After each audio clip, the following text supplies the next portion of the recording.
రోమీ బిందర్ IPL లో match జరుగుతున్న టైంలో ఫోన్ అయితే యూజ్ అయితే చేశాడు. అసలు ఈ కాంట్రవర్సీ ఏంటి డీటెయిల్ గా వీడియోలో తెలుసుకుందాం. రాజస్థాన్ రాయల్స్ కి టీమ్ మేనేజర్ వచ్చేసి రోమీ బిందర్ తినొచ్చేసి మ్యాచ్ జరుగుతున్న టైంలో ఎవరైతే సూర్యవంశీ అవుట్ అయిపోయిన తర్వాత తను ఫోన్ యూజ్ చేస్తున్న టైం ఒక క్లిప్ అయితే సోషల్ మీడియాలో సర్క్యులేట్ అయితే అవుతుంది.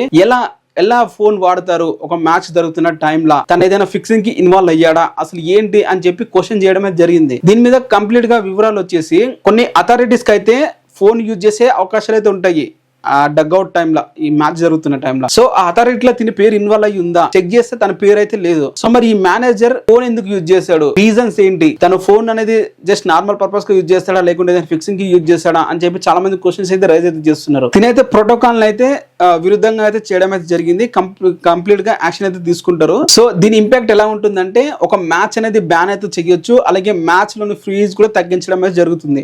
అరెస్ట్ లాంటివి ఏమి ఉండవులే కానీ ఈ ఐపీఎల్ సీజీ వాళ్ళు ఎలా యాక్షన్ తీసుకుంటారన్న దాని మీద అయితే ఉంటుంది. ఫోన్ అనేది ప్లేయర్స్ డ్రెస్సింగ్ రూమ్ లో యూజ్ చేసి తర్వాత ఫోన్ అనేది స్విచ్ ఆఫ్ అయితే చేసేయాలి. బట్ ఇట్లా డగ్అవుట్ లోకి తీసుకువచ్చాడు, చాలా మంది కంప్లైంట్ కూడా రైజ్ అయితే చేస్తున్నారు. మరి తన ఫోన్ ఏం యూజ్ చేశాడు, ఎలా వాడాడు, సో టెంపరీ గా తన అయితే బ్యాన్ అయితే చేయొచ్చు ఈ అప్కమింగ్ మ్యాచెస్ లోకి. సో ఇది డగ్అవుట్ లో జరిగింది. మీకు క్లియర్ గా క్లారిటీ వచ్చింది అని అనుకుంటున్నాను. సో మరి మీరేమంటారు దీని మీద, ఫిక్సింగ్ ఏమైనా చేశారనుకుంటున్నారా? ఫిక్సింగ్ చేస్తే వాళ్ళు ఓడిపోవాలి కదా, గెలిచారు కదా మ్యాచ్. సో సూర్యవంశీ వికెట్ పడిన తర్వాత ఇదంతా జరిగింది. మరి మీకు క్లారిటీ వచ్చింది అనుకుంటున్నాను. సబ్స్క్రైబ్ చేసుకోండి.